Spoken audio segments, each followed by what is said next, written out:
और भाई क्या हाल है? बढ़िया, मस्त एकदम। पढ़ रहे हो अच्छे से? चलो बहुत बढ़िया। ठीक है। अच्छा, तो हम लोगों ने क्या पढ़ रहे थे? गॉस लॉ पढ़ रहे थे, और क्या है ना, गॉस लॉ पढ़ रहे थे। चलो बहुत बढ़िया। तो अब हम लोग क्या पढ़ेंगे? ठीक है, हम लोगों ने क्या देखा था लास्ट टाइम? सॉलिड एंगल देखा था। ठीक है, और डिफरेंट टाइप के बॉडीज, जैसे पॉइंट चार्ज हो गया, ठीक है, फिर रिंग हो गया। इन सब चीजों के कारण गॉस लॉ यूज करके, रिंग से नहीं निकाले थे ना, हाँ, वो एक रॉड था उससे निकाले थे। ठीक। अच्छा, तो ये सारी चीजों से हम लोगों ने क्या किया था? गॉस लॉ का यूज करके क्या निकाला था? बोलो। इलेक्ट्रिक फील्ड निकाला था। ठीक। एक चीज जो उसमें छूट गई थी वो क्या है? देखो, वो है इलेक्ट्रिक फील्ड।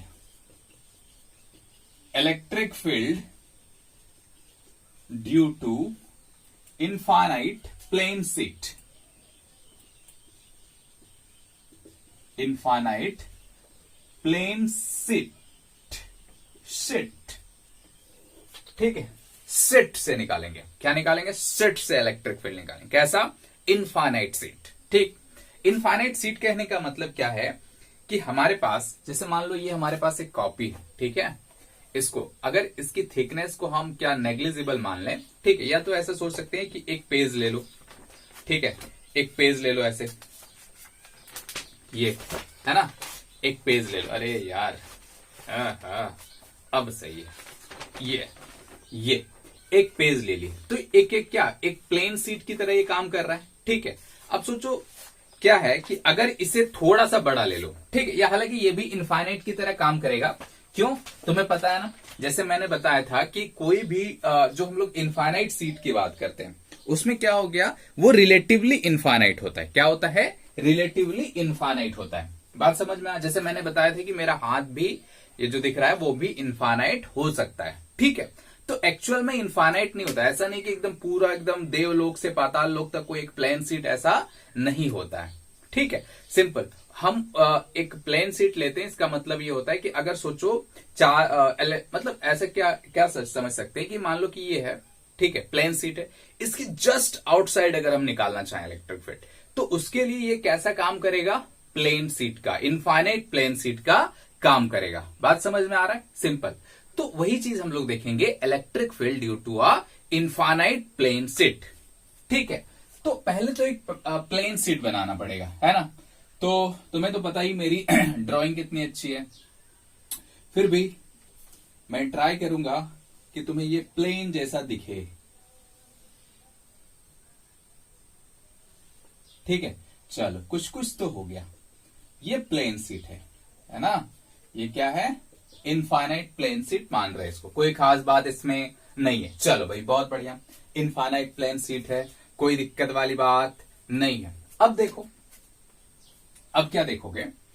अब हमें इसमें गॉसियन सरफेस लेना है। अच्छा, गॉसियन सरफेस लेने से पहले इसमें चार्ज डेंसिटी क्या होगी? सिग्मा। चार्ज डेंसिटी क्या होगी? सिग्मा, क्योंकि ये सरफेस है, तो सरफेस का क्या होता है? सिग्मा। सिग्मा क्या होता है? Surface charge density. ठीक है, अच्छा, अब देखो इसमें गॉसियन सरफेस कैसा लेंगे? क्या हम स्फेरिकल ले सकते हैं? नहीं, हमें क्या लेना पड़ेगा? सिलेंड्रिकल। क्या लेना पड़ेगा? सिलेंड्रिकल। तो सोच के देखो, अगर हम एक सिलेंडर लें तो इसके कारण इधर भी इलेक्ट्रिक फील्ड होगा और इस डायरेक्शन में भी इलेक्ट्रिक फील्ड होगा, हाँ या ना? इस डायरेक्शन में भी इलेक्ट्रिक फील्ड होगा। इसका मतलब जो हमें सिलेंडर लेना पड़ेगा, कुछ ऐसा लेंगे। ठीक है, ये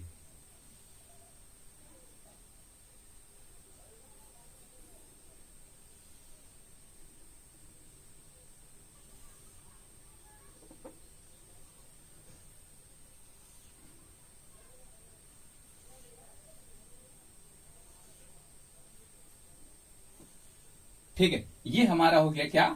सिलेंडर। क्या हो गया हमारा? सिलेंडर। इसके लिए इस जगह पे इलेक्ट्रिक फील्ड इधर है, ठीक है, इलेक्ट्रिक फील्ड इधर है। अब ये इनफाइनाइट है, ठीक है, क्या कैसा सीट है? ये इनफाइनाइट सीट है। ठीक, अच्छा, तो इलेक्ट्रिक फील्ड इस पॉइंट की अगर बात करें तो यहां पे इधर होगा, एरिया वेक्टर का डायरेक्शन भी इधर होगा। ठीक, यहां पे इलेक्ट्रिक फील्ड की बात करें तो इधर होगा, एरिया वेक्टर इधर होगा, एरिया वेक्टर इधर है, इलेक्ट्रिक फील्ड इधर है।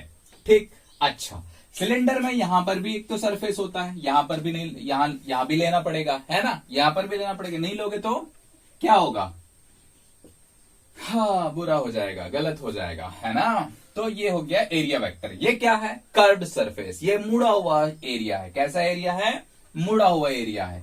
अब यहां पे सोचो इलेक्ट्रिक फील्ड तो इधर ही होगी ना, हाँ या ना, इलेक्ट्रिक फील्ड की वैल्यू इधर ही होगी, लेकिन एरिया वेक्टर ऊपर होगा। ठीक, सिंपल, कोई खास बात इसमें नहीं है। ठीक, आ रही बात समझ में, चलो भाई बहुत बढ़िया। तो हमने एक शानदार गॉसियन सरफेस ले लिया। कैसा कैसा गॉसियन सरफेस लिया, शानदार गॉसियन सरफेस जो सिलिंड्रिकल शेप में, किस शेप में, सिलिंड्रिकल शेप में। ठीक है भाई, सिलिंड्रिकल शेप में, बहुत बढ़िया, कोई दिक्कत वाली बात इसमें नहीं है। चलो, तो क्या अब हम गॉस लॉ यूज कर देंगे, एकदम कर देंगे, लेकिन उससे पहले यहां पे देख लो, क्या चार्जेस इस जगह पे ही होंगे, जितना बड़ा हमने एक सिलेंडर माना है उतना बड़ा में ही चार्ज होगा ना, हाँ या ना। सिलेंडर कहने का मतलब क्या है, जैसे देखो यहां पे ऐसे देखो, ये है ना, हमने कैसा सिलेंडर माना है, ऐसा, है ना, ऐसा सिंपल, इधर भी और इधर भी। ठीक, बात आ रहा है समझ में, चलो कोई दिक्कत वाली बात इसमें नहीं। चलो भाई, हमने सिलेंडर मान लिया, बहुत बढ़िया। अब गॉस लॉ को यूज करते हैं, using Gauss law, Gauss's law.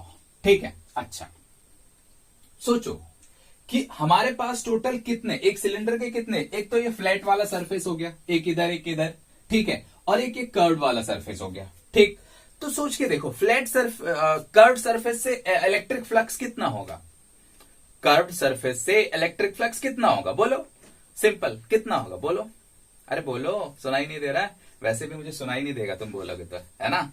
हाँ, इधर देखो कितना हो जाएगा, जीरो, कर्व्ड सरफेस से कितना हो जाएगा, जीरो।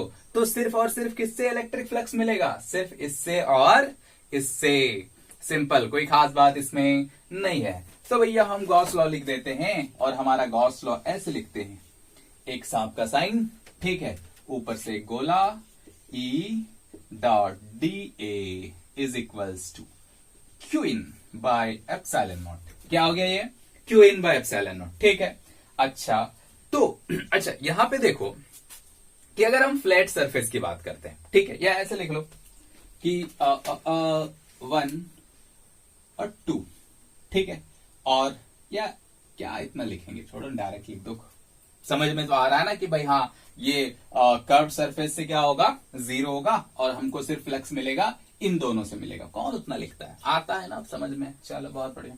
ठीक है, तो क्या लिख सकते हैं कि इसको ऐसे लिखा जा सकता है, देखो, ठीक है, या लिख ही देते भाई, चलो तुम्हारे मन में शांति आ जाएगा, सरफेस 1, सरफेस 2, सरफेस 3। तो इस कर्व सरफेस के लिए बनाओ, तो सरफेस 1 के लिए, ठीक है, for surface 1 E dot D A plus integration surface 2 के लिए ई डॉट डी ए प्लस सरफेस 3 के लिए, सरफेस 3 के लिए कितना हो जाएगा, 3 सरफेस के लिए, थर्ड सरफेस के लिए कितना हो जाएगा, E dot D A is equals to Q in by epsilon naught, Q in by epsilon naught. ठीक है, कोई दिक्कत नहीं भैया, बहुत बढ़िया, मजा आया। अब देखो 1 और 2 सरफेस के लिए, 1 सरफेस के लिए क्या लिखेंगे, इलेक्ट्रिक फील्ड ई, ठीक है, इनफाइनाइट है तो बताया ना, जैसे कांस्टेंट होगा, ठीक है, इनफाइनाइट प्लेन शीट के लिए इलेक्ट्रिक फील्ड की वैल्यू कांस्टेंट होगी, ये अभी आएगा, ठीक है, इसको हम इंटीग्रेशन मेथड से भी कर सकते थे, उससे भी हमको पता चल जाता, ठीक है, फिर कोई दिक्कत वाली बात नहीं, ये बहुत आसान होता है, बहुत आसानी से निकल जाएगा।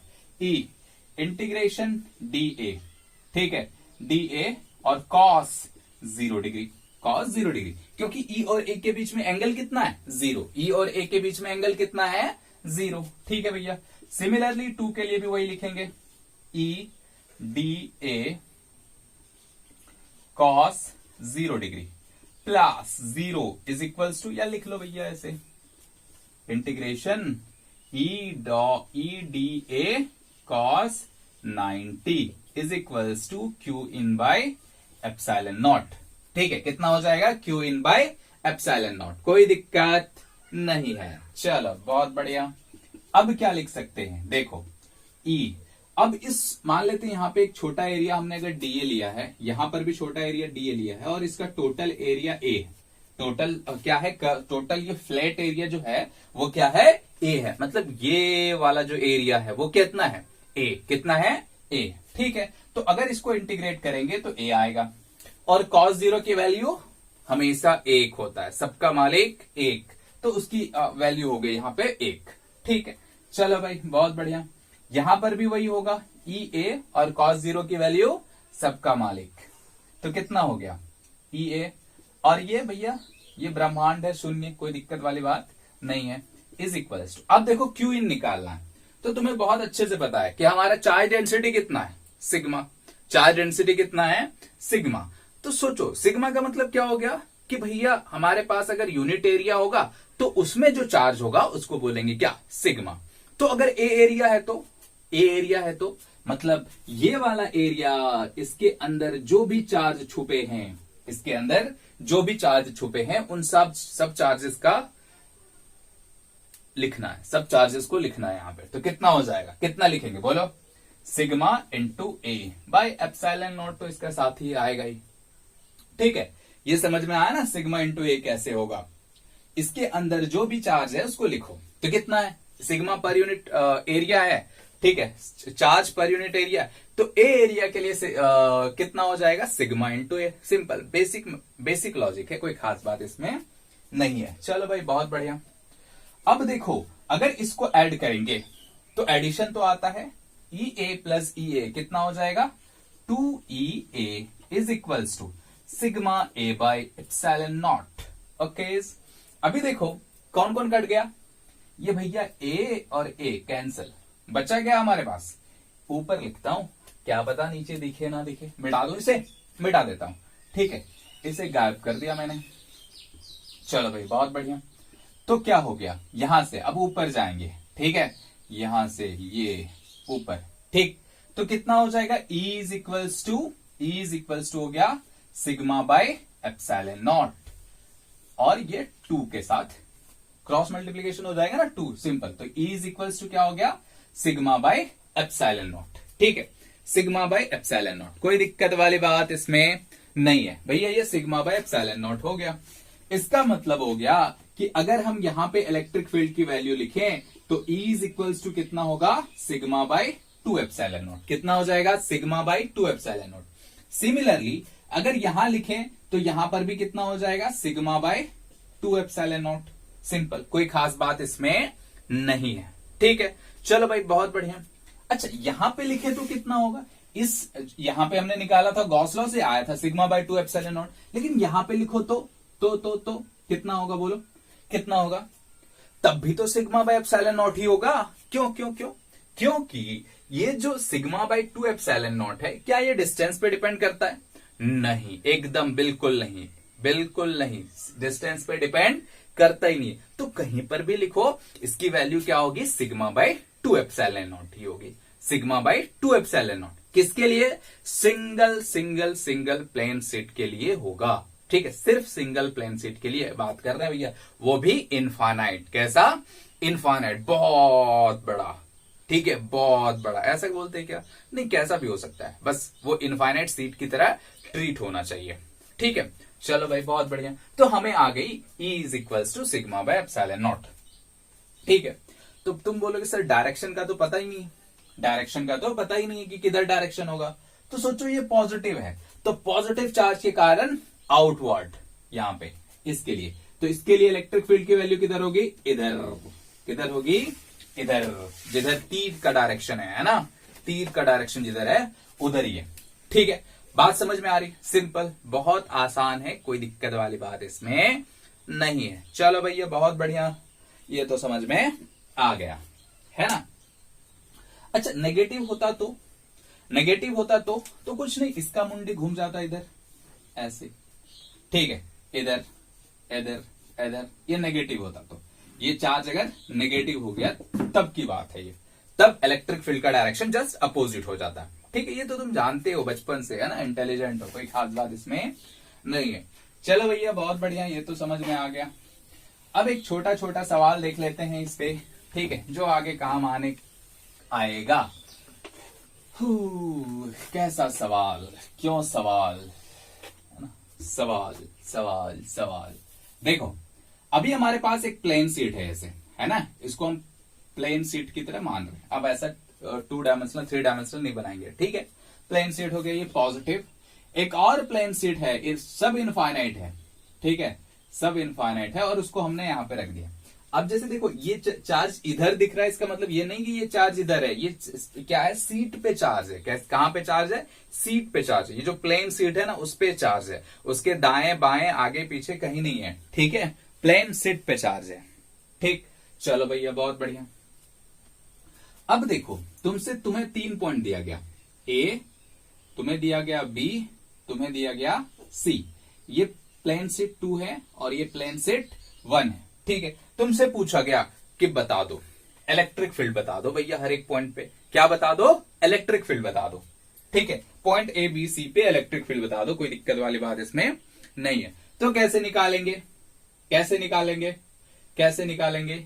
तो अभी हमने जो प्लेन सीट के कारण इलेक्ट्रिक फील्ड की वैल्यू निकाली वो कितना था, सिग्मा बाय 2 एप्सिलॉन नॉट। कितना हो गया, सिग्मा बाय 2 एप्सिलॉन नॉट। ठीक, कोई खास बात इसमें नहीं है। चलो भाई, तो सोचो इस प्लेन सीट के कारण ए पे इलेक्ट्रिक फील्ड की वैल्यू इधर होगी E1।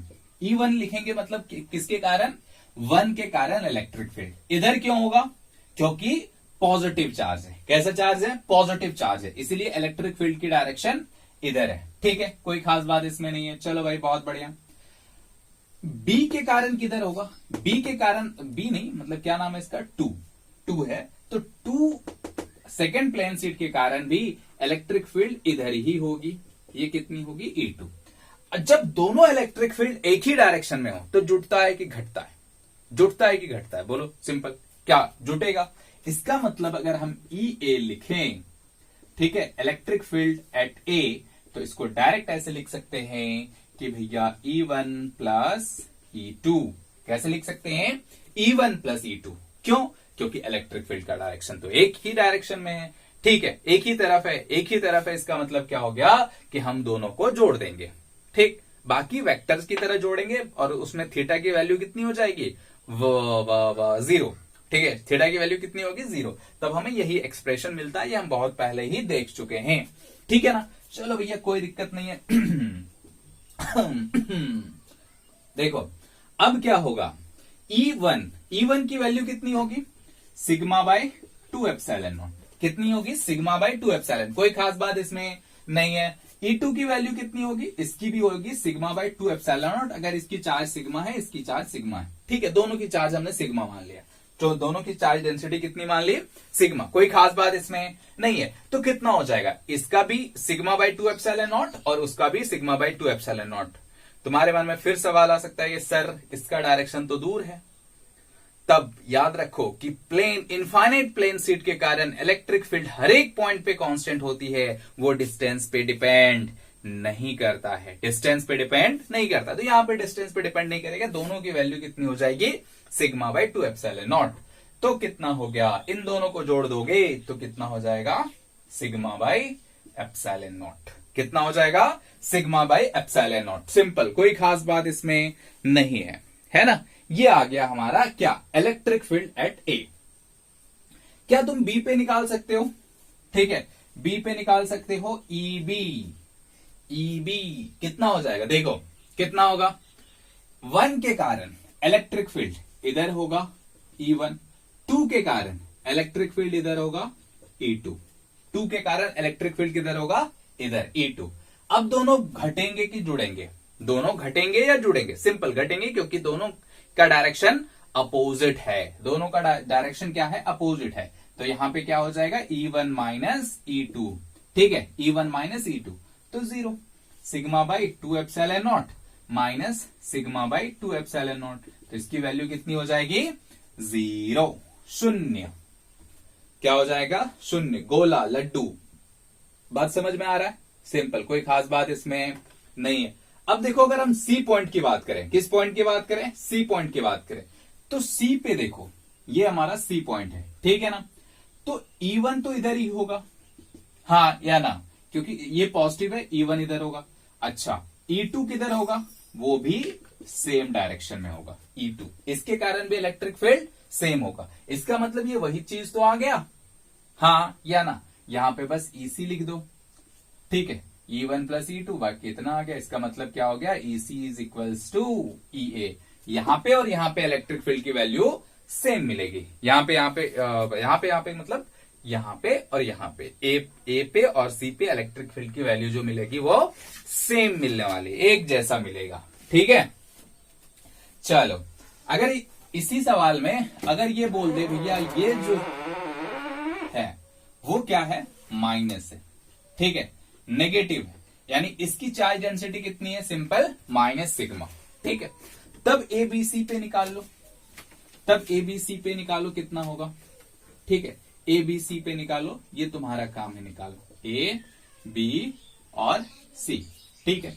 कैसे निकालोगे,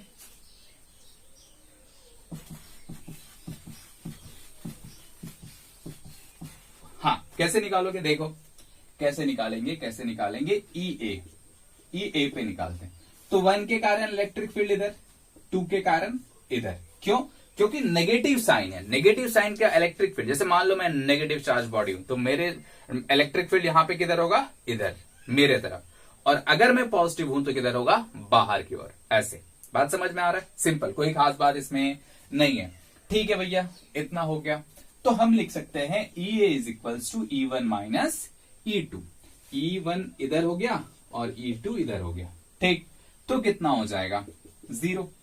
EB पे निकाल लो, इसके 1 के कारण इधर और 2 के कारण इधर, ये E1 हो गया, ये E2 हो गया, तो कितना हो जाएगा, EB is equals to E1 plus E2, और इसकी वैल्यू कितना निकाले थे, sigma by 2 epsilon naught plus sigma by 2 epsilon naught, that is sigma by epsilon naught. Simple, कोई खास बात इस पे नहीं है। EC पे बस EA और EC तुम्हें तो पता है इक्वल होता है, क्योंकि अभी तो हम लोगों ने निकाला था। अभी भी देख लेते हैं, 2 के कारण इधर और 1 के कारण इधर, तो अगेन वही चीज आ जाएगा, E1 माइनस E2।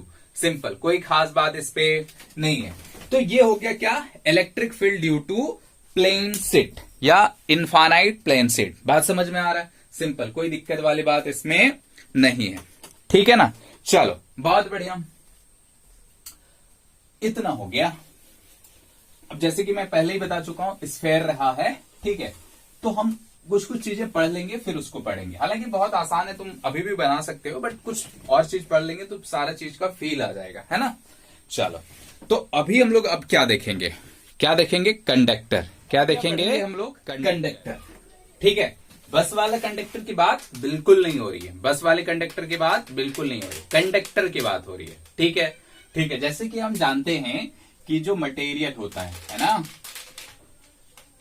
इसको हम लोग सिंपल 3 कैटेगरी में डिवाइड कर सकते हैं। क्या क्या, इंसुलेटर, ठीक है, फिर एक आता है भैया सेमी कंडक्टर, ठीक है, और एक आता है कंडक्टर, ठीक है। क्या आता है, कंडक्टर। चलो भाई, कंडक्टर आ गया। तो इंसुलेटर का मतलब होता है, सिंपल, बचपन में क्या पढ़े, जिससे होकर के इलेक्ट्रिक फ्लो नहीं होता है ना। मतलब ऐसा बोल सकते हैं कि इंसुलेटर के पास कोई भी फ्री इलेक्ट्रॉन नहीं होता है, या ना के बराबर होता है, ठीक, सिंपल। इसको क्या बोला जाता है, इंसुलेटर। इससे हमें कोई मतलब नहीं है अभी। सेमी कंडक्टर, कैसा कंडक्टर, सेमी का मतलब होता है भाई थोड़ा थोड़ा ये कंडक्टर जैसा बिहेव करता है ना। इसकी प्रॉपर्टी थोड़ा क्या होता है, कंडक्टर जैसी होती है, बट ये पूरा कंडक्टर नहीं होता, सेमी कंडक्टर होता है, ठीक है। मतलब इसमें फ्री इलेक्ट्रॉन्स अगर होते हैं तो बहुत कम होते हैं फ्री इलेक्ट्रॉन्स। क्या होता है, बहुत कम फ्री इलेक्ट्रॉन्स होते हैं, ठीक है। इस पे आगे चल के एक पूरा चैप्टर है, तो अभी इसको छोड़ो। अभी बात करते हैं कंडक्टर्स की। किसकी बात करते हैं, कंडक्टर्स की, ठीक। तो ये जो कंडक्टर है, इसके पास क्या होता है, बहुत फ्री इलेक्ट्रॉन होता है। इसके पास क्या होता है, बहुत फ्री इलेक्ट्रॉन होता है। मतलब जैसे ये जो मान लेते हैं ये कंडक्टर है, ऐसे ये इंसुलेटर है, बट मान लेते हैं कंडक्टर है। कंडक्टर का मतलब क्या हो गया, जितने भी मेटल बॉडी है सारे कंडक्टर के तौर पे हम मान सकते हैं ना। तो ये कंडक्टर हो गया, ठीक। इसके पास बहुत फ्री इलेक्ट्रॉन है, ठीक है, इसके पास बहुत फ्री इलेक्ट्रॉन है, और ये क्या होता है, इस सरफेस पे दौड़ते रहता है। मान लो एक फ्री इलेक्ट्रॉन ये है, ये क्या करेगा, इस सरफेस पे दौड़ते रहेगा। क्यों, क्योंकि ये फ्री टू मूव है, इसको रोकने वाला टोकने वाला कोई नहीं है। और जब हम जाएंगे जैसे ही दूसरे चैप्टर इलेक्ट्रिसिटी में जाएंगे, ठीक है, तो इस फ्री इलेक्ट्रॉन्स के बारे में पूरा पढ़ेंगे कि कैसे दौड़ता है, क्या करता है, उन सारी चीजों के बारे में हम पढ़ेंगे। फिलहाल हमें इतना पता चल गया कि भाई जो कंडक्टर है इसके पास बहुत फ्री इलेक्ट्रॉन होता है और ये क्या करता है, सरफेस में घूम सकता है। ठीक है, बहुत आसानी से सरफेस में घूम सकता है। ठीक, कोई दिक्कत वाली बात नहीं। तो ठीक है, हमें इतना तो पता चल गया कि एक कंडक्टर जो होता है उसके पास बहुत फ्री इलेक्ट्रॉन होता है। ठीक है, फ्री इलेक्ट्रॉन मतलब बहुत सारे फ्री इलेक्ट्रॉन्स होते हैं जो सरफेस पे घूम सकते हैं। ठीक है, कोई दिक्कत वाली बात नहीं है। ठीक है, अच्छा भैया चलो फ्री इलेक्ट्रॉन है, क्या कहते हैं, घूम सकता है, तो हमको क्या मतलब है उससे? ठीक है, हमको क्या मतलब है उससे? तो देखो, इसका बहुत बहुत बहुत बहुत इंपॉर्टेंस है। ठीक है, क्या क्या इंपॉर्टेंस है, एक एक करके हम उन सब चीजों को देखेंगे। ठीक है, तो क्या क्या प्रॉपर्टीज होंगी? ठीक है, हम क्या देखेंगे, प्रॉपर्टीज ऑफ कंडक्टर, या तो इसको ऐसे भी लिखा हुआ रहता है इलेक्ट्रोस्टैटिक्स इन कंडक्टर। कंडक्टर में हमारे इलेक्ट्रोस्टैटिक्स का क्या यूज है? तो भैया पहले एक एक करके हम लोग प्रॉपर्टीज देखेंगे। क्या देखेंगे? Properties, properties of conductor. ठीक है, ये बस वाले कंडक्टर की प्रॉपर्टी देखेंगे। ठीक है, प्रॉपर्टीज ऑफ कंडक्टर। तो पहली प्रॉपर्टी जो मैं अभी बता चुका हूं, पहली प्रॉपर्टी क्या है कि वैलेंस इलेक्ट्रॉन्स, पहली प्रॉपर्टी है valence electrons are free to move in the surface, move in the surface of the conductor। ठीक है, valence electrons are free to move in the surface of the conductor. ठीक है, surface of the conductor पे ये क्या कर सकता है, मूव कर सकता है। ठीक है, मतलब जैसे मान लो कि अगर ये कंडक्टर है, इसका सरफेस है, तो यहां पे इलेक्ट्रॉन्स क्या कर सकते हैं, मूव कर सकते हैं। ये 3 डायमेंशनल है, तो ये क्या होगा, पूरे सरफेस पे ये कहीं पर भी घूम सकता है ना? कोई खास बात इस पे नहीं है। ठीक है भैया, अब क्या है देखो, पहली प्रॉपर्टी ये होगी। दूसरी प्रॉपर्टी लिखो कि electric field inside conductor is 0। ठीक है, ये हमारी प्रॉपर्टी है कि भैया electric field inside the conductor 0 होता है। ठीक, electric field inside the conductor क्या होता है, 0। कैसे? अगर सवाल आ जाए कैसे, क्यों कैसे, ठीक है, क्यों 0 होता है, तो उन सब चीजों के बारे में हम लोग देखेंगे, उसको हम लोग 0 बनाएंगे। देखो, जैसे मान लो एक कंडक्टर है, inside, या ऐसे लिखे, electric field inside the conductor is 0 when placed in an external uniform, या कैसा भी external electric field.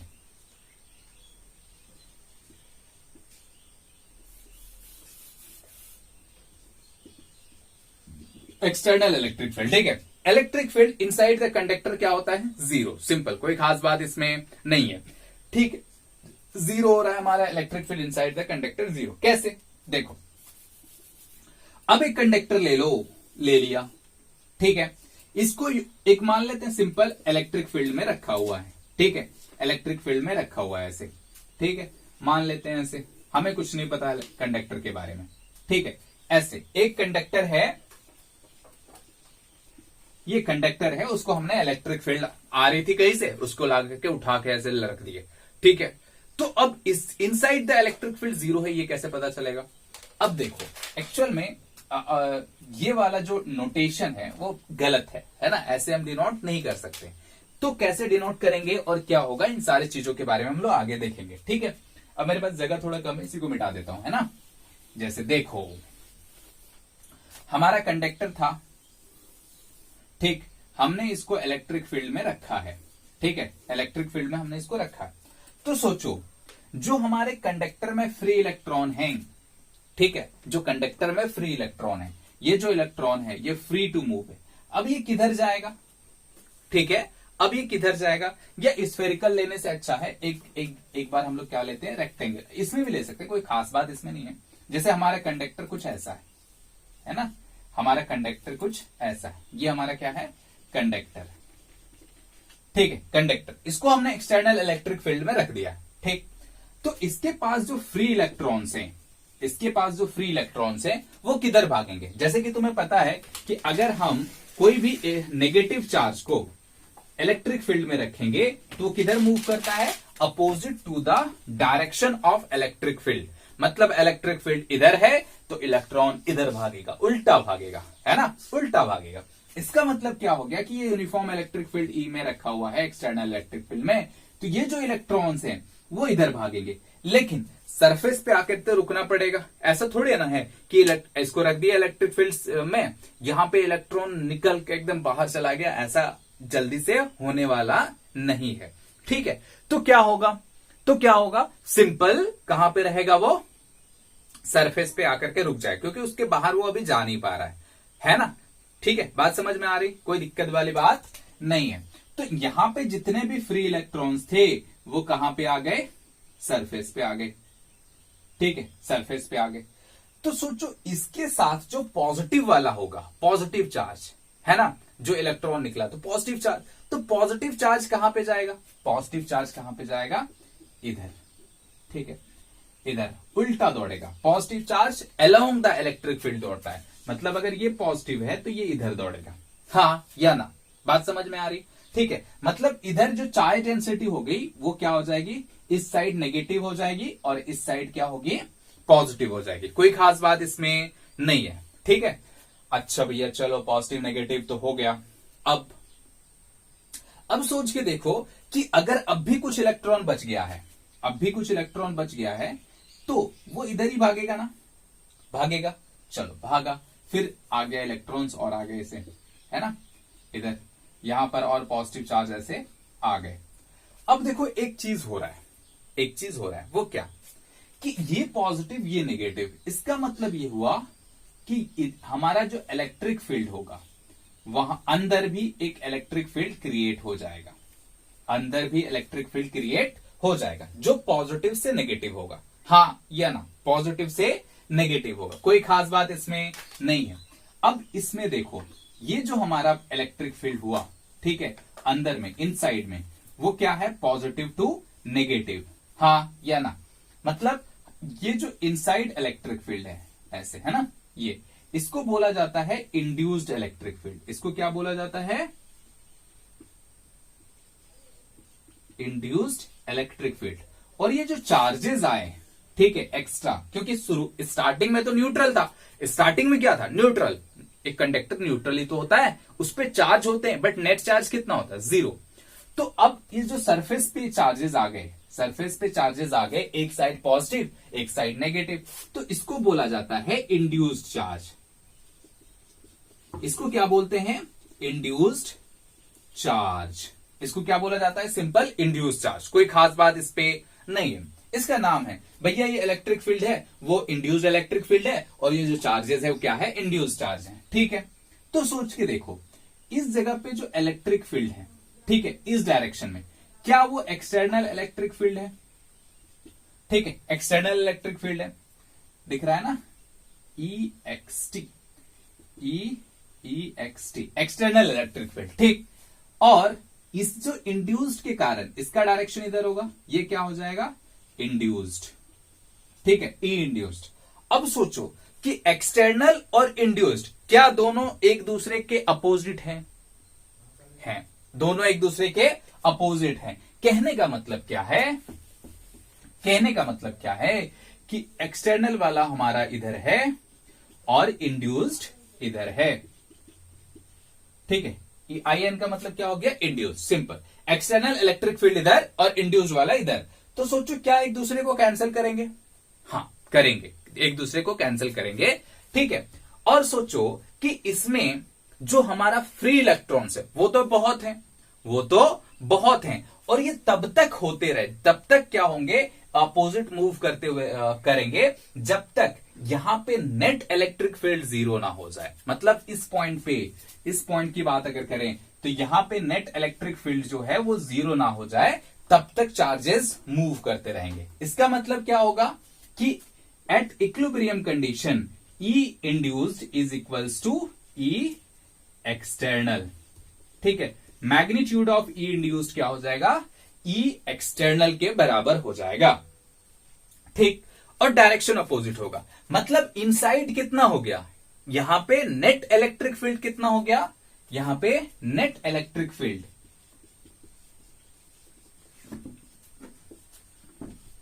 Electric field inside, inside the conductor कितना हो गया, जीरो। इनसाइड द कंडक्टर कितना हो जाएगा, ई नेट कितना हो जाएगा, zero. Inside the conductor E net कितना हो गया, जीरो। बात समझ में आ रही, वही प्रॉपर्टी हम पढ़ रहे हैं। ठीक है, वही प्रॉपर्टी हम क्या कर रहे हैं, पढ़ रहे हैं। कैसा प्रॉपर्टी है कि भैया जैसे ही कंडक्टर को हम क्या करेंगे, एक्सटर्नल इलेक्ट्रिक फील्ड में रखेंगे, तो क्या होगा कि जो फ्री इलेक्ट्रॉन्स हैं वो opposite to the electric field move करेंगे, और पॉजिटिव चार्ज उसी के अलोंग मूव करेंगे, और कहां पे जाके रुक जाएंगे, सिंपल सरफेस पे। तो ये सरफेस पे रुक गया नेगेटिव चार्ज, और इधर पॉजिटिव चार्ज। अब इसके अंदर भी एक इंड्यूस्ड, मतलब ये जो चार्जेस आ गए इसको बोला जाता है इंड्यूस्ड चार्ज। तो यहां पर भी एक इंड्यूस्ड इलेक्ट्रिक फील्ड क्रिएट होता है। ठीक है, इंड्यूस्ड इलेक्ट्रिक फील्ड क्रिएट होता है जो एक्सटर्नल इलेक्ट्रिक फील्ड के अपोजिट होता है, जो एक्सटर्नल इलेक्ट्रिक फील्ड के क्या होता है, अपोजिट होता है। ठीक है, तो ये तब तक ये जो चार्जेस का क्या होना, एक्यूमुलेट होना स्टार्ट रहेगा, तब तक स्टार्ट रहेगा जब तक नेट इलेक्ट्रिक फील्ड क्या हो जाए, जीरो। मतलब चार्ज तब तक दौड़ेंगे जब तक inside the conductor electric field कितना हो जाए, जीरो। ठीक है, चलो ये तो समझ में आ गया। अब देखो ये एक प्रॉपर्टी बन गई क्या, कि net electric field inside the conductor क्या होता है, जीरो होता है। Net electric field inside the conductor क्या होता है, जीरो। ठीक है, कोई दिक्कत वाली बात इसमें नहीं आ रही है, बात समझ में। चलो बहुत बढ़िया, लिखो इसको। ठीक है, आई बात समझ में, इसको मिटा दूं, लिख लिए, बहुत बढ़िया। चलो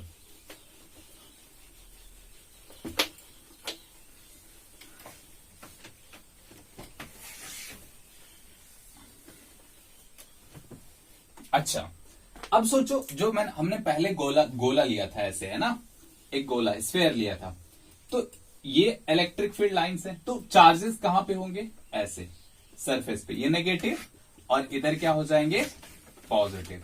सिंपल है, कोई खास बात इस पे नहीं है ना। ये क्या हो जाएंगे, इस साइड पॉजिटिव और इस साइड नेगेटिव, कोई दिक्कत वाली बात नहीं। और इनसाइड क्या होगा, इलेक्ट्रिक फील्ड जीरो होंगे। इनसाइड इलेक्ट्रिक फील्ड कितने होंगे, जीरो। ठीक है, कोई दिक्कत वाली बात इसमें नहीं है। चलो भैया बहुत बढ़िया। अब अगर ये पूछा जाए कि इलेक्ट्रिक फील्ड तो जीरो हो गई, ठीक है, कोई दिक्कत वाली बात नहीं है, तो इलेक्ट्रिक पोटेंशियल कितना होगा, इलेक्ट्रिक पोटेंशियल कितना होगा, बता दो कितना, इलेक्ट्रिक पोटेंशियल कितना होगा। ठीक है, तो हम क्या जानते हैं, V इज इक्वल्स टू होता है E डॉट, या ऐसे इंटीग्रेशन ऑफ E dx। ठीक है, या E डॉट dx ऐसे होता है। ठीक है, माइनस में इलेक्ट्रिक फील्ड जीरो है। ठीक है, इलेक्ट्रिक फील्ड जीरो है, तो पोटेंशियल कितना होगा, पोटेंशियल क्या हो जाएगा, कांस्टेंट।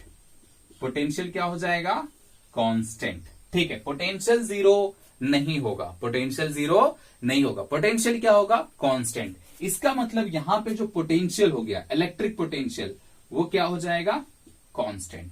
वो क्या हो जाएगा, कांस्टेंट। ठीक है, मतलब हर एक पॉइंट पे जो पोटेंशियल की वैल्यू होगी वो क्या होगी, कांस्टेंट। क्या होगी, कांस्टेंट। तो नेक्स्ट प्रॉपर्टी हम क्या लिख सकते हैं कि electric potential, electric potential inside the conductor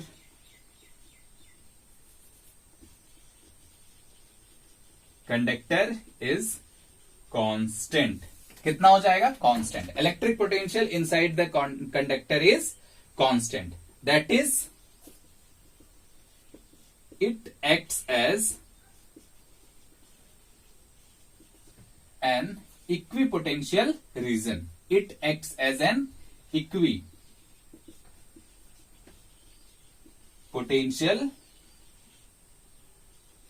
reason. ठीक है, क्या हो जाएगा? Equipotential region. यानी ये सारे जो मतलब ये स्फेयर है अगर, ठीक है, ऐसे मान लो कि पूरा स्फेयर है, तो उस पूरे रीजन में इलेक्ट्रिक पोटेंशियल की जो वैल्यू होगी वो कितनी हो जाएगी? कांस्टेंट। जीरो नहीं, कांस्टेंट। क्या हो जाएगी? कांस्टेंट। इलेक्ट्रिक पोटेंशियल की वैल्यू कितनी हो जाएगी? कांस्टेंट। यानी ये जो हमारा क्या कहते हैं रीजन है वो कैसा काम करेगा? इक्विपोटेंशियल रीजन का काम करेगा। ठीक है, अब अगर सोचो छोटा छोटा अगर तुम सरफेस यहां पे ड्रॉ कर लो ऐसे, है ना, ठीक है, इसको मिटा दो थोड़ा, देखो ऐसे। अगर इस पॉइंट की बात करें, यहां पे, यहां पे, यहां पे, ये सारे क्या हो गए? इक्विपोटेंशियल रीजन हो गए। ठीक है, इक्विपोटेंशियल रीजन हो गए। और एक खास बात ये भी है कि यहां पे जितना पोटेंशियल होगा, यहां पे जितना पोटेंशियल होगा, यहां पे जितना पोटेंशियल होगा, तीनों की वैल्यू क्या होगी? सेम होगी। VA, VB, VC, इन तीनों की वैल्यू क्या होगी? सेम होगी। और वो किसके बराबर होगी? जो सरफेस पे होगी। वो किसके बराबर होगी? जो सरफेस पे होगी। ठीक है, बात समझ में आ रही है? चलो, बहुत बढ़िया। ठीक, मिटा दो इसे, कंफ्यूज नहीं होना इसमें, है ना। ये रीजन है, सरफेस नहीं। क्या है? रीजन। रीजन का मतलब हो गया कि इनसाइड कहीं पर भी अगर हम पोटेंशियल की वैल्यू निकालना चाहें, कहीं पर भी पोटेंशियल की वैल्यू निकालना चाहें, तो वो क्या होगा? कांस्टेंट होगा। वो क्या होगा? कांस्टेंट होगा। और उस पोटेंशियल की वैल्यू कितनी होगी? जितनी सरफेस पे होगी। जितनी सरफेस पे पोटेंशियल की वैल्यू होगी, इनसाइड भी उतना ही होगा। ठीक, लेकिन इलेक्ट्रिक फील्ड इनसाइड द क्या हो जाएगा? Zero. Electric field inside the conductor क्या हो जाएगा?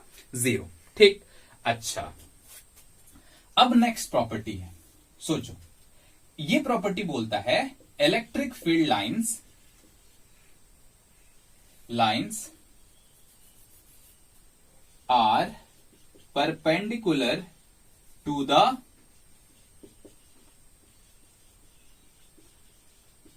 Surface of the conductor.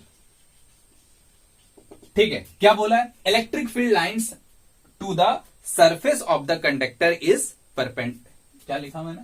हाँ, electric field lines are perpendicular to the surface of the conductor. ठीक है, electric field lines are perpendicular to the surface. ठीक है, जैसे सोच के देखो कैसे। जैसे मान लो यहां पे, है ना, ये ऐसे, ठीक, ऐसे, इसको नीचे मिटा देता हूं, है ना। ये अभी क्या है कि इलेक्ट्रिक फील्ड लाइंस अगर हमें ड्रॉ करना है ना, इलेक्ट्रिक फील्ड लाइंस ड्रॉ करनी, तो हम क्या कर सकते हैं?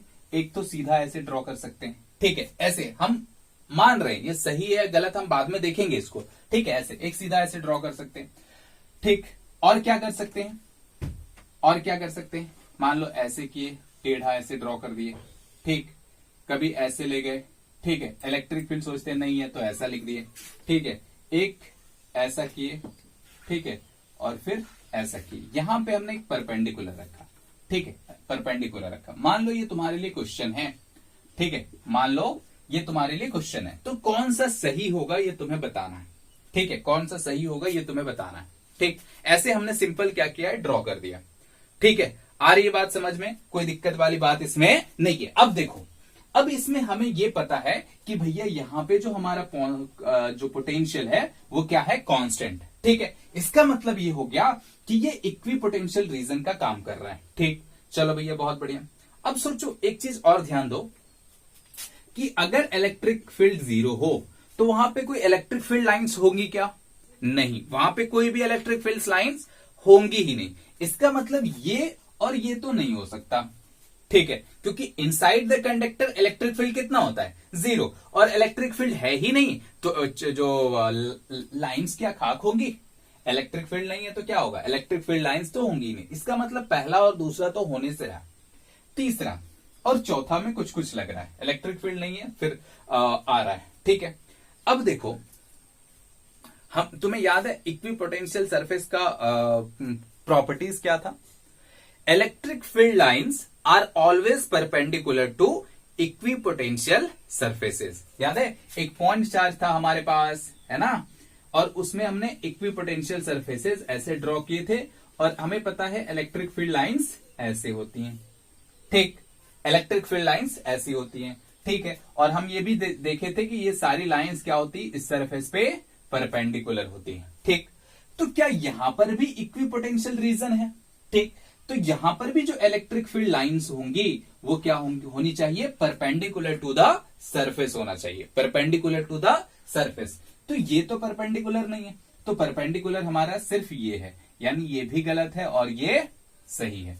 तो याद रखोगे, पहली बात, अगर कंडक्टर की बात कर रहे हैं तो उसके अंदर कोई इलेक्ट्रिक फील्ड लाइंस नहीं होंगी, इलेक्ट्रिक फील्ड लाइंस कंडक्टर के अंदर नहीं होंगी, और उसके सरफेस पे जो इलेक्ट्रिक फील्ड लाइंस हैं वो हमेशा परपेंडिकुलर होंगी। उसके सरफेस पे जो इलेक्ट्रिक फील्ड लाइंस हैं वो हमेशा परपेंडिकुलर होंगी। जैसे एग्जांपल के तौर पे अगर हम देखें, ठीक है, जैसे मान लो ऐसे, ठीक, ऐसे यहां पे ये दिया हुआ है ऐसे, ठीक है, ऐसे सिंपल, ये एक कंडक्टर है और इसमें इलेक्ट्रिक फील्ड लाइंस ऐसी दी हुई, ठीक है, ऐसी दी हुई। तो क्या ये सही होगा? नहीं, ये सही नहीं होगा। क्यों? क्योंकि ये परपेंडिकुलर नहीं है। ये क्या नहीं है? परपेंडिकुलर नहीं है। ठीक है, तो परपेंडिकुलर होना पड़ेगा। अगर इसी को अगर हम डायमीटर के अलोंग अगर खींचे तो बिल्कुल सही है ना, डायमीटर के अलोंग अगर खींचे तो ये भी परपेंडिकुलर है, ये भी परपेंडिकुलर है। अगर यहां से खींचे तो कैसे हो जाएगा, ऐसे, ये परपेंडिकुलर होना चाहिए, ठीक है ना, यहां पे परपेंडिकुलर होना चाहिए, और फिर क्या हो जाएगा, ये ऐसे, ये क्या होगा, परपेंडिकुलर होगा। ठीक है, इलेक्ट्रिक फील्ड लाइंस। ठीक, इसको तो हटा ही देते हैं, एक और खींच देते हैं,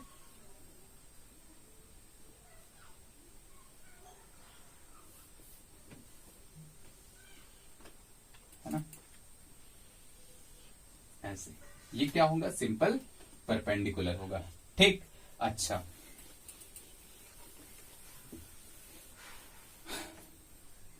अगर बाहर से जा रहा है तो थोड़ा सा ऐसे होकर के फिर ऐसा निकल जाएगा, ये ऐसे निकल जाएगा, है ना, बाहर से जा रहा है, थोड़ा सा बेंड होगा और फिर बाहर निकल जाएगा। ठीक है, ये होता है किसी कंडक्टर में इलेक्ट्रिक फील्ड लाइंस ड्रॉ करने का। ठीक है, खासकर यहां पे देखो, ये हमने एक्चुअल में डायमीटर ड्रॉ किया था, तो यहां पे क्या होगा, ये लाइंस नहीं होंगी, यहां पे लाइंस नहीं होंगी। क्यों?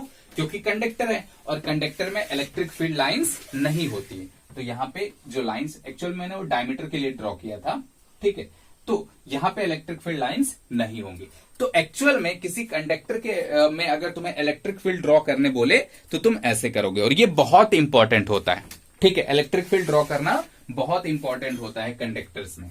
ठीक है, बहुत सारे सवाल ऐसे आ सकते हैं, इवन आईआईटी में भी ऐसे सवाल पूछे जाते हैं, पहले पूछे जाते थे, अब हालांकि नहीं पूछे जा सकते हैं, बट कंसेप्ट हमें आना चाहिए। आईआईटी का सवाल, जैसे ये जो मैंने बताया था ना, उसी से मिलता जुलता आईआईटी में भी सवाल आया हुआ था। ठीक है, बात समझ में आ रहा है, कोई खास बात इसमें नहीं है। तो हमने क्या क्या प्रॉपर्टी देख लिया कि electric field lines are perpendicular to the surface of the conductor, electric field lines are perpendicular to the surface of the conductor. ठीक है, और ये क्या होता है कि जो कंडक्टर होता है वो कैसा रीजन होता है, इक्विपोटेंशियल रीजन होता है। कैसा रीजन होता है, इक्विपोटेंशियल रीजन होता है। बात समझ में आ रहा है, कोई खास बात इसमें नहीं है। चलो देखो, अब नेक्स्ट प्रॉपर्टी क्या है। ठीक है, नेक्स्ट प्रॉपर्टी है कि if a charge Q is given to the conductor,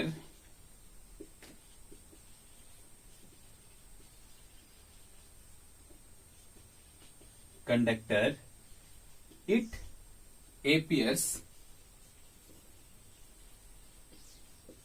on the surface of the conductor. ठीक है, if a charge Q is given to the conductor, it appears on the surface of the conductor. ठीक है, इसको कैसे समझेंगे। ठीक है, देखो, जैसे मान लो कि ये कंडक्टर है ना, ये कंडक्टर है। ठीक, अब इसमें हमने Q चार्ज दिया, ठीक है, क्या कैसा चार्ज दिया, क्यू चार्ज दिया, प्लस क्यू चार्ज दिया। क्या होता है प्लस क्यू चार्ज देने का मतलब क्या हो गया, जैसे देखो हमें तो ये पता है ना कि अगर एक बॉडी है इससे इलेक्ट्रॉन निकाले, ठीक है, तो ये कैसा चार्ज हो जाता है, पॉजिटिव चार्ज, और अगर इसमें इलेक्ट्रॉन ऐड किए तो ये कैसा चार्ज हो जाता है, नेगेटिव चार्ज। बात समझ में आ रहा है। तो अगर मैं ऐसा बोलते हैं या हम ऐसा बोलते हैं कि प्लस क्यू चार्ज दिए, इसका मतलब क्या होता है कि हमने उस बॉडी से इलेक्ट्रॉन रिमूव किया। क्या किया, इलेक्ट्रॉन रिमूव किया। बात समझ में आ रहा है। तो इस पे कंफ्यूज नहीं होना कि प्लस चार्ज दिए तो क्या है, प्लस चार्ज देने का मतलब क्या हो गया कि हमने इलेक्ट्रॉन हटाया। यहां पे क्या होगा, रिमूवल ऑफ इलेक्ट्रॉन। ठीक है, अगर माइनस होता तो ऐड, ठीक है, एडिशन ऑफ इलेक्ट्रॉन, या हम लोग क्या कहते हैं, सिंपल इलेक्ट्रॉन को ऐड करते। कोई खास बात इसमें नहीं है। अब देखो अब क्या देखोगे कि जैसे ही हमने इसको प्लस क्यू चार्ज दिया तो वो कहां रहेगा, ठीक है, वो कहां रहेगा, प्रॉपर्टी बोलती है कि ये सरफेस में रहेगा। ठीक है, सरफेस में, मतलब चार्जेस कहां पे रहेंगे, सरफेस में। ठीक है, चार्जेस कहां पे रहेंगे, हमारे सरफेस में। ठीक है, तो तुम बोल सकते हो ऐसा क्यों, अंदर क्यों नहीं रह सकता है चार्जेस। तो देखो क्यों नहीं रह सकता है, सिंपल, कोई खास बात इसमें नहीं है। सोचो कि अगर हम इस सरफेस से थोड़ा सा अंदर, ठीक है, थोड़ा सा अंदर क्या लें, एक गॉसियन सरफेस ले, क्या लें, एक गॉसियन सरफेस लें। ठीक है, गॉसियन सरफेस ले लिए। ठीक, अब हमें पता है कि inside the surface electric field की वैल्यू कितनी होती है, inside the surface electric field की वैल्यू 0 होती है। ठीक, तो अगर हम गॉस लॉ यूज करें, इलेक्ट्रिक फील्ड यहां हमारा क्या होता है, 0, तो अगर हम गॉस लॉ यूज करें, E dot D A is equals to Q in by epsilon naught. ठीक है, यहां पे इलेक्ट्रिक फील्ड 0, यानी 0 dot D A is equals to Q in by epsilon naught. ठीक है, तो ये तो 0 हो गया, बाकी Q in by epsilon naught, तो क्यू इन की वैल्यू कितनी आई, 0। क्यू इन की वैल्यू कितनी आई, 0। अभी गॉसियन सरफेस हमने क्या कहां लिया है, जस्ट इनसाइड, थोड़ा सा नीचे लिया है सरफेस का। कहां पे लिया है, थोड़ा सा सरफेस से थोड़ा नीचे लिया है। बात समझ में आ रहा है, सिंपल, कोई खास बात इसमें नहीं है। तो अब तो यहां तो हमें पता है कि inside the conductor electric field is 0। तो अब गॉस लॉ लगा लो, तो गॉस लॉ लगाने के बाद क्या हो जाएगा, चार्ज कितना हो जाएगा, चार्ज इनसाइड या चार्ज इनक्लोज्ड क्या हो जाएगा, 0। चार्ज इनक्लोज्ड क्या हो जाएगा, 0। कोई खास बात इसमें नहीं है। तो यहां से अब हमें यह पता चल गया कि भैया जो भी चार्जेस हैं वो सरफेस पे रहेंगे। ठीक है, जितने भी चार्जेस हैं, अगर हम चार्ज देते हैं कंडक्टर को तो वो कहां पे रहेगा, सरफेस पे। कहां पे रहेगा, सरफेस पे। ठीक है, चलो अब देखो कि अगर इस कंडक्टर में एक कैविटी बनाओ, ठीक है, ऐसे एक कैविटी है, ठीक है, यहां पे मटेरियल, ठीक, यहां पे मटेरियल, ठीक है ना, ये मटेरियल। अब भी अगर चार्ज क्यों दें तो वो चार्ज कहां पे रहेगा, सरफेस पे। कहां पे रहेगा, सरफेस में। अब हम सेम चीज को ऐसे प्रूव कर सकते हैं, ये हमारी कैविटी हो गई, ठीक है, ये हमारी कैविटी हो गई, और इसके जस्ट आउटसाइड, कैविटी समझते हो ना, ठीक है, कैविटी का मतलब क्या होता है, सिंपल, जैसे मान लो कि एक कैविटी ऐसे समझ सकते हो जैसे एक सॉलिड स्फीयर है, ठीक है, और उसके इनसाइड में कहीं पे एक क्या है, खाली स्पेस है ना, ऐसा खाली स्पेस जो चारों तरफ से ढका हुआ हो, उसको क्या बोलते हैं, सिंपली कैविटी। तो ये होगी। अब हम यहां पे आउटर सरफेस पे क्या ले लेते हैं, गॉसियन सरफेस ले लो, ठीक है, आउटर सरफेस पे क्या ले लेंगे, गॉसियन सरफेस ले लो। अब वही चीज यूज करो, इनसाइड इलेक्ट्रिक फील्ड, क्योंकि यहां पे हमारा क्या है, मटेरियल है ना, तो जस्ट आउटसाइड, यहां पे जस्ट आउटसाइड, यहां पर भी इलेक्ट्रिक फील्ड की वैल्यू कितनी होगी, 0। इलेक्ट्रिक फील्ड की वैल्यू कितनी हो जाएगी, 0। तो हो गया। अगर ये 0 हो गई तो क्या हो जाएगा, देखो क्या हो जाएगा, 0 हो गया तो 0 है, ठीक है, तो क्या हो जाएगा, अगर 0 है तो फिर तो यही कंडीशन आ जाएगा, फिर तो यही कंडीशन आ जाएगा, क्या कि इनसाइड जो इनक्लोज चार्ज है वो कितना हो जाएगा, 0।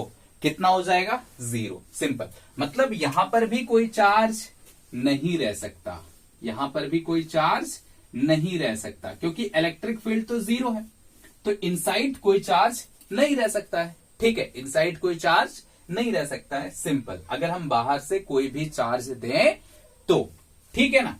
चलो अब एक और प्रॉपर्टी है ना, बस इसको याद रखना है, इस प्रॉपर्टी को, बहुत इंपॉर्टेंट प्रॉपर्टी है, ठीक है, बहुत इंपॉर्टेंट प्रॉपर्टी है। वो प्रॉपर्टी क्या है, देखो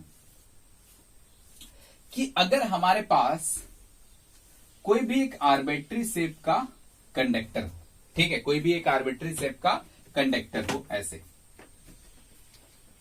ठीक है, ऐसे, ठीक, या थोड़ा सा और अच्छे से बनाता हूं, रुको,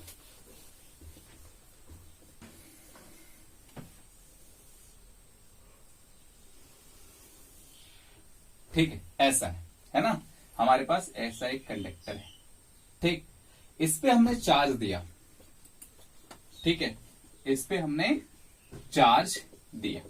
अब ये यूनिफॉर्मली डिस्ट्रीब्यूटेड नहीं रहेगा, चार्ज अब क्या होगा, यूनिफॉर्मली डिस्ट्रीब्यूटेड नहीं रहेगा। हमने एक स्फेयर लिया था ना, उसके लिए सिग्मा लेते थे, है ना, क्योंकि ये स्फेयर है और इसमें चार्ज क्या होंगे, यूनिफॉर्मली डिस्ट्रीब्यूट नहीं होगा, ठीक है। मतलब अगर हम यहां बोले सिग्मा 1 है तो यहां पे क्या हो जाएगा, सिग्मा 2, यहां पे क्या हो जाएगा, सिग्मा 2, ठीक है। हर एक पॉइंट पे सिग्मा की वैल्यू, चार्ज डेंसिटी की जो वैल्यू होगी, सरफेस चार्ज डेंसिटी की वैल्यू होगी, वो अलग अलग होगी, सरफेस चार्ज डेंसिटी की वैल्यू क्या होगी, अलग अलग होगी, ठीक।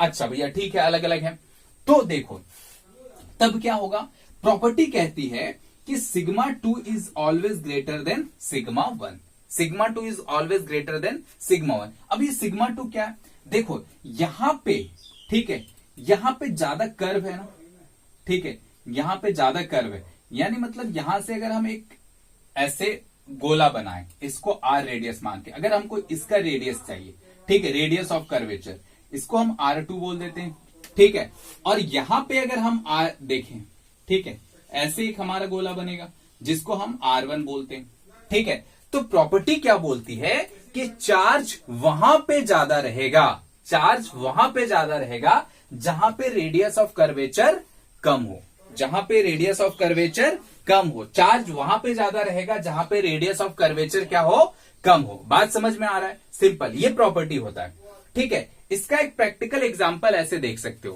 प्रैक्टिकल एग्जांपल क्या होता है, जैसे जितने भी मतलब मशीन्स आते हैं ना, ठीक है, वो क्या होते हैं, गोल होते हैं, ठीक है, गोल, ऐसे मतलब नुकीला नहीं होता है, ठीक है, मशीन्स जो बनते हैं, ठीक है, वो नुकीला नहीं बनता है, क्यों, क्योंकि जैसे ही मान लो अगर कुछ इस टाइप का शेप बना देगा, यहां पे चार्जेस ज्यादा हो जाएंगे, और चार्जेस ज्यादा हो जाएंगे तो क्या होगा, दिक्कत हो सकती है ना, चार्जेस अगर ज्यादा हो गए तो क्या होगा, दिक्कत हो सकती है। या इसको ऐसे हम समझ सकते हैं कि क्या क्या बोल सकते हैं इसको, सिंपल, जैसे एक कोरोना डिस्चार्ज, हालांकि तुम अभी तो समझते नहीं होंगे, खैर छोड़ो, बहुत ज्यादा सोचो चार्जेस ज्यादा आ जाएंगे तो स्पार्किंग होगा, ठीक है, बहुत ज्यादा स्पार्किंग होगा, तो उन सब चीजों को अवॉइड करने के लिए जितने भी मशीन्स होते हैं वो क्या बनाया जाता है, स्फेरिकल, या मतलब गोल गोल मटोल बनाया जाता है। बात समझ में आ रहा है। तो हमें एक चीज याद रखना है कि जैसे ही हमने एक क्या किया है, चार्ज दिया किसी सरफेस पे, ठीक है, वो क्या होगा, सरफेस पे वहां पे ज्यादा होगा जहां की रेडियस ऑफ कर्वेचर क्या है, कम होगा, ठीक है, ठीक है, चार्ज कहां पे ज्यादा होगा, जहां पे रेडियस ऑफ कर्वेचर कम है, ठीक है। चलो, इसका मतलब हम ये बोल सकते हैं, ठीक है, इसका मतलब हम ये बोल सकते हैं क्या, कि surface charge density, surface charge density is inversely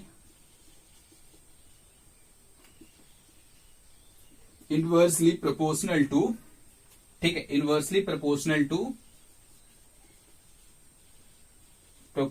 to क्या, radius of curvature, radius of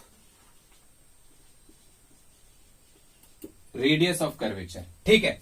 surface charge density is inversely proportional to radius of curvature, मतलब sigma is directly proportional to 1/RC, ठीक है, या इनवर्सली करेंगे तो इसको उल्टा लिखना पड़ता है, ठीक है। तो या तो हम ऐसे लिख सकते हैं, sigma is directly proportional to 1/RC, इसका मतलब यही होता है कि इनवर्सली प्रोपोर्शनल, ठीक है। तो सिग्मा जो होता है वो क्या होता है, रेडियस ऑफ कर्वेचर का इनवर्सली प्रोपोर्शनल होता है, जहां पे चार्जेस रेडियस ऑफ कर्वेचर कम, वहां पे सरफेस चार्ज डेंसिटी ज्यादा, जहां पे रेडियस ऑफ कर्वेचर कम, वहां पे सरफेस चार्ज डेंसिटी ज्यादा, सिंपल, कोई खास बात इस पे नहीं है, ठीक है। तो ये हो गई एक और प्रॉपर्टी। ठीक है, चलो एक और प्रॉपर्टी हम देखते हैं। ठीक है, एक और प्रॉपर्टी देखते हैं। ठीक है, एक और प्रॉपर्टी देखते हैं, वो क्या है? सिंपल, अगर ये पूछा जाए, हालांकि ये प्रॉपर्टी में नहीं आएगा सिंपल, बट फिर भी देख लो। ठीक है, electric field at the surface of the conductor. ठीक है, electric field at the surface of the conductor. Conductor के सरफेस पे इलेक्ट्रिक फील्ड कितना होगा? कंडक्टर के सरफेस पे इलेक्ट्रिक फील्ड कितना होगा, हमें निकालना है। जैसे मान लो कि हमारे पास एक कंडक्टर है, ऐसे है ना, इस पे हमने कुछ चार्ज दे दिया। ठीक है, कुछ चार्ज इसको हमने दे दिया। ठीक है, चलो भाई दे दिया। अब ये यूनिफॉर्म कंडक्टर नहीं है। ये कैसा कंडक्टर नहीं है? यूनिफॉर्म कंडक्टर नहीं, यूनिफॉर्म कंडक्टर नहीं है। ठीक है, तो इस पे जो चार्जेस होंगे वो हर एक पॉइंट पे अलग अलग होंगे, है ना। इसके जो चार्जेस होंगे वो हर एक पॉइंट पे क्या होंगे? अलग अलग होंगे। यहां पे चार्ज कुछ और होगा, यहां पे चार्ज कुछ और होगा, यहां पे चार्ज कुछ और होगा, यहां पे चार्ज कुछ और होगा। या तो यूं कहें कि सरफेस चार्ज डेंसिटी जो होगी सिग्मा, वो हर एक पॉइंट के लिए अलग अलग होगी। हाँ या ना? क्योंकि अभी इससे पहले वाली प्रॉपर्टी में हम लोग क्या देखे थे कि जो सरफेस चार्ज डेंसिटी है सिग्मा, वो क्या होता है कि रेडियस ऑफ कर्वेचर के इनवर्सली प्रोपोर्शनल होता है। ठीक, कोई खास बात इसमें नहीं है। चलो भाई ठीक है भैया, ये चीज तो हमें समझ में आ रही है। अब अगर हम इलेक्ट्रिक फील्ड की बात करें तो कैसे निकालेंगे? तो हम क्या करते हैं कि एक गॉसियन सरफेस लेते हैं, बहुत छोटा सा। ठीक है, बहुत छोटा गॉसियन सरफेस ले रहे हैं। ठीक है, ऐसे।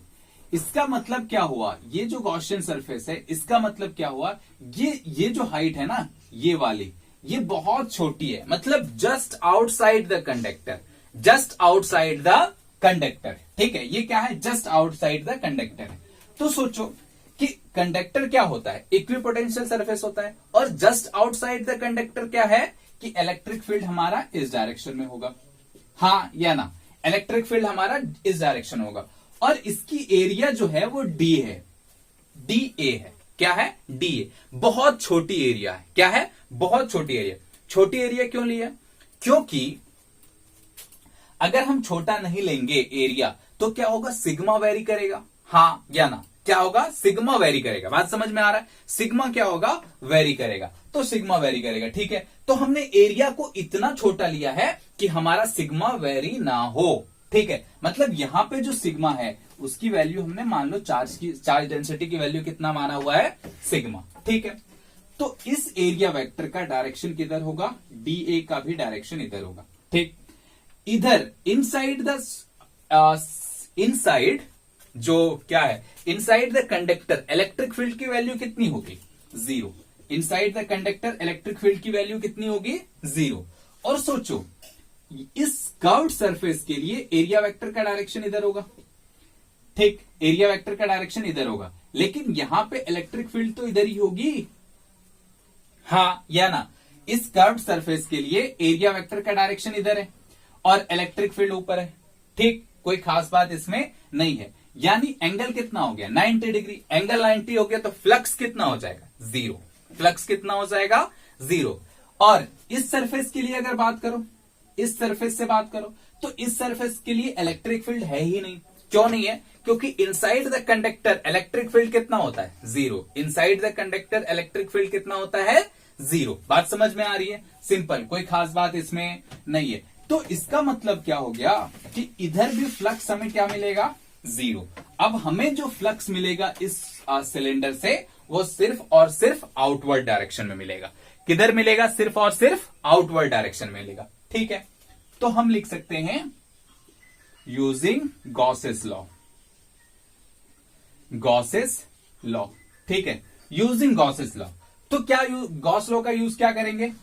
इसको लिखो E dot D A is equals to Q in by epsilon naught. क्या हो गया? Q in by epsilon naught. ठीक है, कोई दिक्कत वाली बात इसमें नहीं है। ठीक है, अब यहां पे जो हमको मिलेगा वो 3 ऐसे मिलेगा। एक तो कर्व्ड सरफेस मिलेगा, कर्व्ड, और एक मिलेगा फ्लैट सरफेस। ठीक है, फ्लैट मतलब ये वाला सरफेस है ना, ये वाला। तो कर्व्ड सरफेस से हमारा जो फ्लक्स होगा वो कितना होगा, 0। फ्लक्स कितना होगा कर्व्ड सरफेस से, 0। अब देखो इस फ्लैट में भी दो टाइप के हैं, है ना, फ्लैट में भी दो टाइप के, एक आउटसाइड और एक इनसाइड। कर्व्ड सरफेस से फ्लक्स कितना मिलेगा, 0। क्यों, क्योंकि डी ए और ई का डायरेक्शन अलग अलग है। डी ए और ई का डायरेक्शन क्या है, अलग अलग है, या यूं कहें तो 90 डिग्री है दोनों का डायरेक्शन, है ना, 90 डिग्री। मतलब इधर ए डी है, उधर ई है, इसका मतलब दोनों के बीच का एंगल कितना हो गया, 90 डिग्री। तो फ्लक्स कितना हो जाएगा, सिंपल 0। फ्लैट से देखो, एक है इनसाइड और एक है आउटसाइड, ठीक है, इनसाइड और आउटसाइड। ठीक, इनसाइड के लिए कितना हो जाएगा, इलेक्ट्रिक फील्ड 0, सो फ्लक्स कितना हो जाएगा, 0।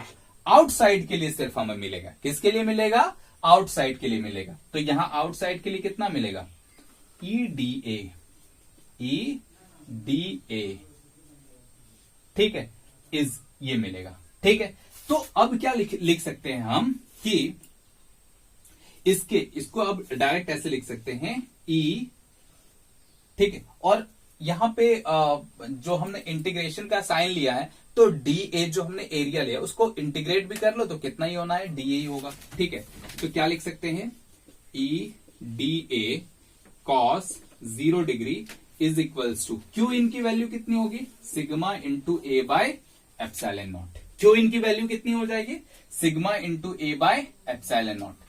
यहां पे जो टोटल इनक्लोज चार्ज होगा वो कितना हो जाएगा, सिग्मा इंटू डी ए, कितना हो जाएगा, सिग्मा इंटू डी ए। बात समझ में आ रहा है। अब यहां पे ये कंफ्यूजन मत पालना कि इंटीग्रेशन क्यों हटा दिए, ठीक है, इंटीग्रेशन क्यों हटा दी, क्योंकि हमने एरिया कितना लिया था, नेट फ्लक्स जो है हमको इतना ही मिल रहा है ना, नेट फ्लक्स इतना ही मिल रहा है, तो इसीलिए हमने ई डॉट डी ए लिखा। बाकी से तो 0 आ रहा है ना, जैसे हमने लास्ट बार क्या लिया था, सरफेस 1 सरफेस 2 करके लिया था ना, सरफेस 1 सरफेस 2, तो सरफेस मान लो ये 2, तो इसको 3 मान लो, तो सरफेस 3 से हमको इलेक्ट्रिक फ्लक्स कितना मिल रहा है, ई डॉट डी ए, कितना मिल रहा है, ई डॉट डी ए। ठीक है भैया, ई डॉट डी ए मिल रहा है, तो क्या हो जाएगा, देखो ई डी ए कॉस 0 की वैल्यू तो 1 हो गई, sigma D A by epsilon not, ये और ये कैंसिल हो गया, यानी इलेक्ट्रिक फील्ड कितना हो गया, सिग्मा बाय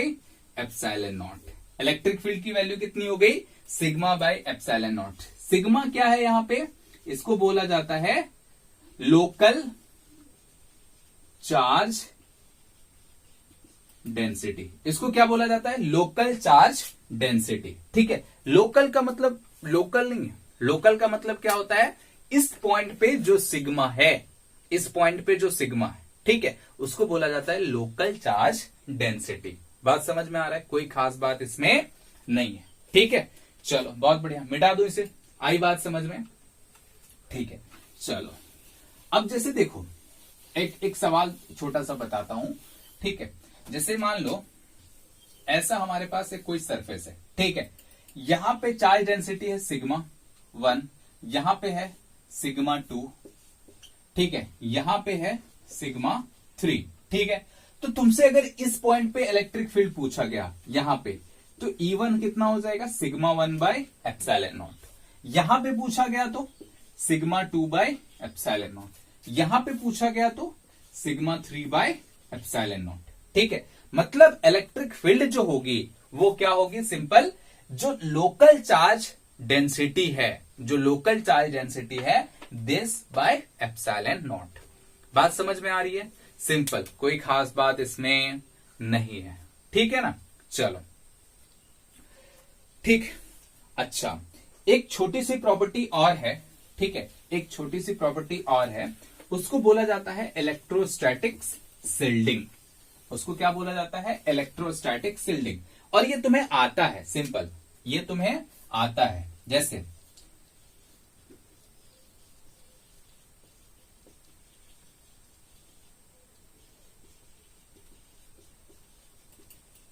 ठीक है, ये क्या हो गया, इलेक्ट्रोस्टैटिक शिल्डिंग। ठीक, ये क्या होता है, देखो जैसे मान लो कि ये कंडक्टर है एक, है ना, इसमें एक कैविटी है, इसमें एक कैविटी है, ठीक। और इसको हमने एक एक्सटर्नल इलेक्ट्रिक फील्ड में रखा है। कहां पे रखा है? एक्सटर्नल इलेक्ट्रिक फील्ड में रखा है, ठीक। अच्छा, ये हमारा यहां पे मटेरियल है ना, यहां पे हमारा क्या है? मटेरियल।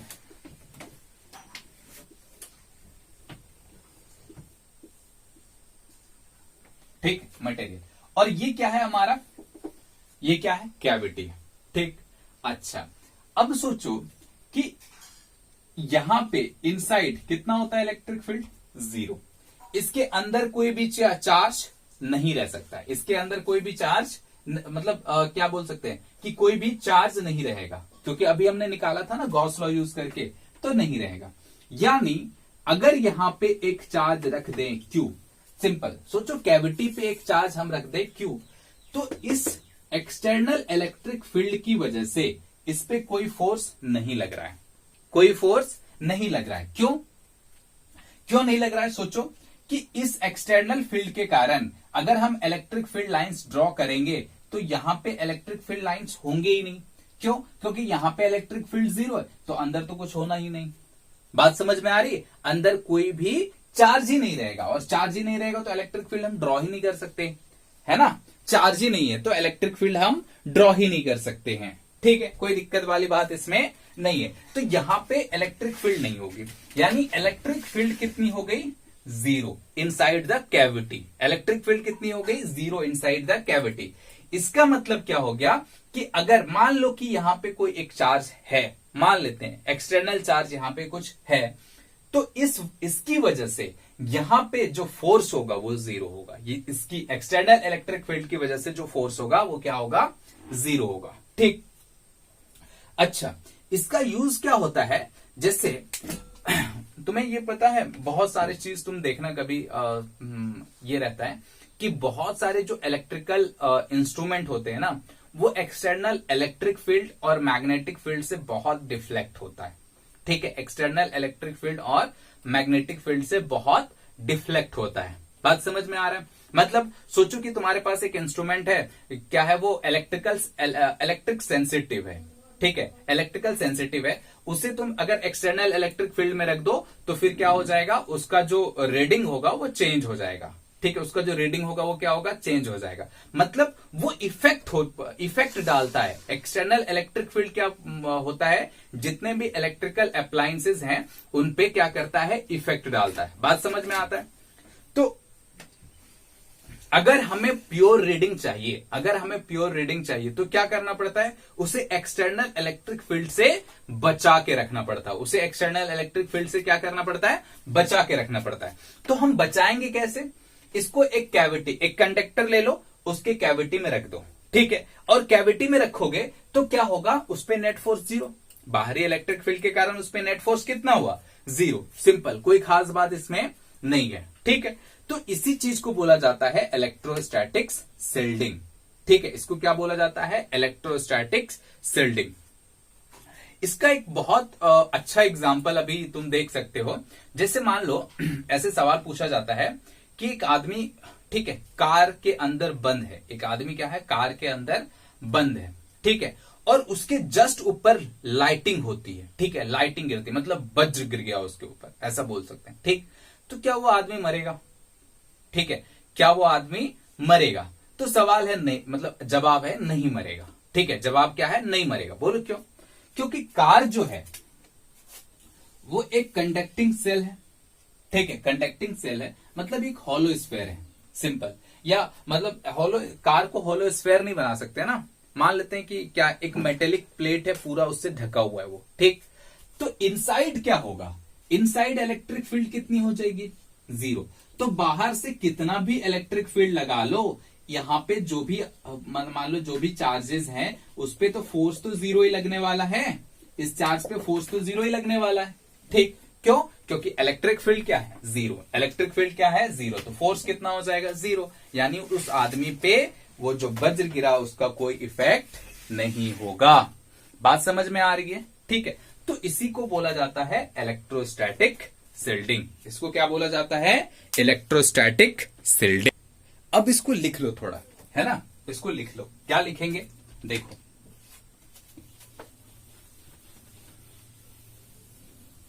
ठीक है, इसको क्या लिखेंगे, देखो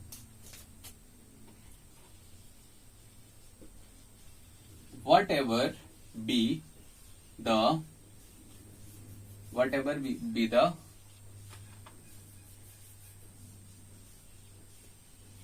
charges and electric field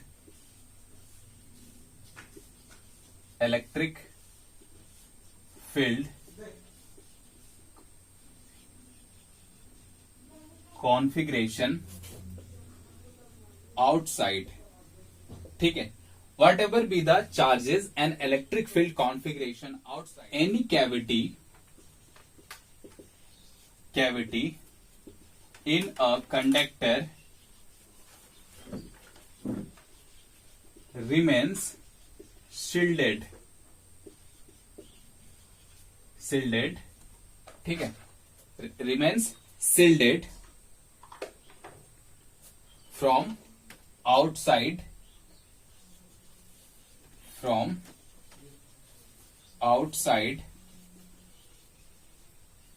electrical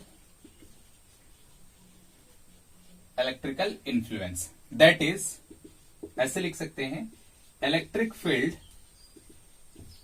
inside the conductor, और ऐसे लिखो, inside the cavity is always zero.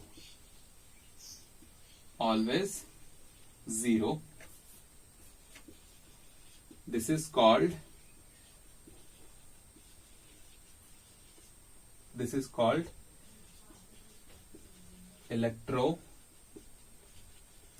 electrostatic shielding, ठीक है। इसका यूज क्या होगा, इसका use simply to protect electrical instrument from outside electric field, ठीक है।